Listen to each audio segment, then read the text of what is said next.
Last week, I made a video taking a look at the best nationality for every position, from goalkeeper to centre forward. Naturally, national teams tend to have more of a disproportionate weighting of players in certain positions, since countries can't buy and sell players, but lots of people requested a club version nonetheless. So, though it may be a bit trickier, I decided to give it a go, and in return, if you feel motivated to give us a like or subscribe to the channel, well, I suppose then everyone would be a winner. To be clear, for those of you who didn't watch the international version of this video, I'm looking for the team with the most quality and depth in each position. Players who are out on loan aren't taken into account. Here is the strongest club for every position. Goalkeeper. Napoli. If Dean Henderson wasn't on loan at Sheffield United, and the Red Devils could boast David De Gea, Sergio Romero, Dean Henderson and Lee Grant, then Ole Gunnar Solskjaer's men would be my choice between the sticks. By the same token, if Alexander Nubel were already at Bayern Munich, rather than just having provisionally agreed to join the Bavarians, they will be in with a strong shout as well. We're not dealing in what-ifs though, and in the real world, I think one can make a good case for Napoli having the finest depth of any club with respect to their first, second and third choice goalkeepers, and the case for the Blues would be even stronger if Luigi Sepe was still at the club. Game time in Naples between the sticks has been split pretty evenly between the very talented Alex Meret, who has played 21 games, and Colombian number 1 David Ospina, who has played 15 games this season. Napoli also have a very capable third choice in the form of Greece's first choice goalkeeper, Arestis Karnizis, formerly of Udinese and Panathinaikos, and that's why they get my vote as the first team in this video. Meret is undoubtedly the pick of the bunch and a fine prospect, still aged only 23, but it's the combination of the three that sees Napoli come out on top. Right back. Atletico Madrid. Oddly enough, one could make a compelling case for Napoli once again at right back, with the Italians boasting the likes of Elset Hysaj, Kevin Malqui and Giovanni Di Lorenzo in their ranks, all of whom are arguably primarily right backs, but fortunately for Napoli, can also cover elsewhere. Ultimately, Gennaro Gattuso's side are just pipped to the right back spot by Atletico Madrid, whose depth at right back is quite something, despite the departure of Juan Fran last summer. Diego Simeone's right back options include Kieran Trippier, Šime Vrsaljko and Santiago Arias, none of whom are really comfortable playing anywhere other than right back, with the possible exception of Vrsaljko, who has played further forward on occasion. Unusually, there's very little to split Atletico's three talented right-sided fullbacks, but Kieran Trippier's impressive debut campaign has seen him feature the most of the trio this season. The Englishman has registered 24 appearances in all competitions, meanwhile Arias has featured 9 times and Vrsaljko only 5 times. Centre-back. Juventus. I don't think there's a really obvious shout at centre-back, with a fair few clubs who have 4 good, or at least very decent options, at the heart of their defence. None finer, I would suggest though, than Juventus, whose squad boasts the likes of Giorgio Chiellini, Matthijs de Ligt, Leonardo Bonucci, Daniel Regani and Merih Demiral. Juve also have young Argentine centre-back Cristian Romero on their books, but since he's currently on loan at Genoa, he wasn't taken into account for the purposes of this video. Chiellini is aptly named the Gladiator, and he is one of Juve's greatest ever defenders and indeed players, although injuries have restricted him to just 3 appearances this season. Leonardo Bonucci has featured 34 times this season, followed by Matthijs de Ligt with 27 appearances, although the Dutchman has had a difficult debut campaign with so much responsibility thrust upon him so early on following Chiellini's injury setback. Left back. Real Madrid. As always, feel free to correct me if you feel as though I'm wrong, but I can't think of a club with more strength and depth in the left back position than Real Madrid. Los Blancos would be the overwhelmingly obvious choice were Sergio Reguilon not on loan at Sevilla, but even still, I don't think there's a club better equipped on the left side of fullback than Zinedine Zidane's men. In Marcelo, Real have, though he may now be on the decline, arguably the finest left back of a generation, or certainly among the top 3. Marcelo has played 18 games this season, slightly fewer than Real's other option at left back, Ferland Mendy. Signed by Real for a potential €53 million last summer, Mendy is a fantastic athlete and a capable crosser of a ball. Between the two of them, I think Real are my best option at left back, albeit not by much. Defensive midfield. Barcelona.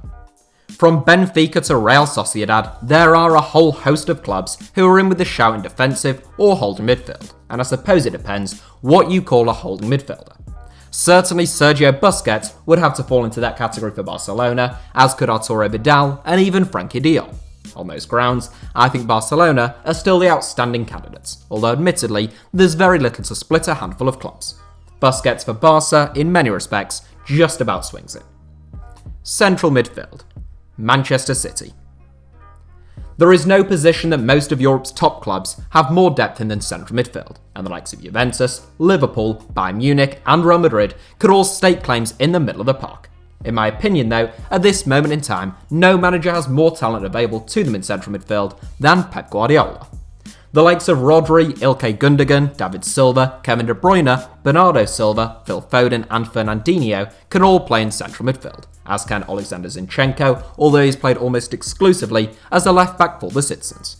Of course, Kevin De Bruyne can also play further forward, Bernardo Silva can also play out wide on the right, and Fernandinho has spent most of this season at centre back, but all can play in central midfield, and for most, it is their position of choice. Even if you were to remove a couple of options, Man City would still be very strong shouts. Meanwhile, Juve have Miralem Pjanic, Sami Khedira, Aaron Ramsey, Blaise Matuidi, Adrien Rabiot, and Rodrigo Bentancur. Liverpool have Jordan Henderson, James Milner, Naby Keita, Jorginho Wijnaldum, Fabinho and Alex Oxlade-Chamberlain, as well as Adam Lallana and Curtis Jones, and Bayern Munich have Thiago, Michael Cuisance, Leon Goretzka, Corentin Tolisso, Joshua Kimmich, and arguably Thomas Muller, so you can see why this was the toughest selection on the pitch. Right wing. Manchester City. Roma, Chelsea, Liverpool and PSG could all make strong cases for inclusion on the right wing, with all having 3 or even 4 talented wide men who are either best placed or at least very comfortable on the right flank. In all honesty though, I don't think any team within the club game is better equipped on the right wing than Manchester City, meaning they become the first team to feature twice in this video. A number of the Citizens' wide men are capable of playing on either flank, but Riyad Mahrez and Bernardo Silva are certainly much more comfortable on the right. Raheem Sterling is equally adept on the left or right, and Phil Foden, whilst better suited to playing through the middle in my opinion, has deputised on the right at times, most notably in the EFL Cup final against Aston Villa. Between the 3 and at a push 4 of them, I think Man City are worthy inclusions on the right wing. Left wing. Paris Saint-Germain.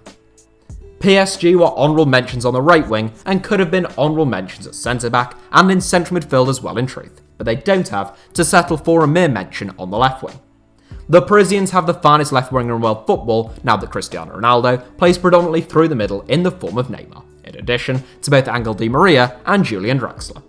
Thankfully for Thomas Tuchel, both Di Maria and Draxler are just as good on the left or right flanks, but one can make a good case for all 3 being natural left wingers, and certainly it is Neymar's favourite position. With that in mind, I think PSG are the right choices, but cases could be made for Borussia Dortmund with Jadon Sancho, Thorgan Hazard, Marco Reus and Julian Brandt all at home on the left, and Real Madrid with Eden Hazard, Gareth Bale, Vinicius Jr., Marco Asensio and Rodrigo offering remarkable depth, albeit Bale is perhaps more comfortable on the right these days. Centre forward. Real Madrid.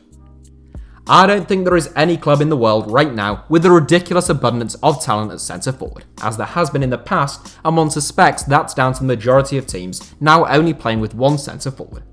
I think an excellent case could be made for Serie A high flyers Atalanta, with Duvan Zapata, Luis Muriel, Alejandro Gomez and Josip Ilicic all as choice up front. Meanwhile, Barcelona have the likes of Antoine Griezmann, Luis Suarez and, well, Martin Braithwaite. Don't laugh. Obviously, if one puts Messi in the centre forward bracket, then Barca come out on top, and the team who started this video, Napoli, are also deserving of a mention. No longer considering Messi as a centre forward though, my choice is Real Madrid. Los Blancos striking options include Karim Benzema, Luka Jovic and Mariano, in addition to a whole host of players who can, but do not primarily, play as centre forwards.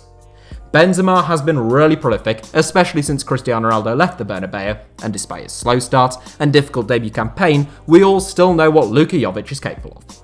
I almost went for Atalanta, and I could have gone for Barcelona, but I just about edged towards Real Madrid.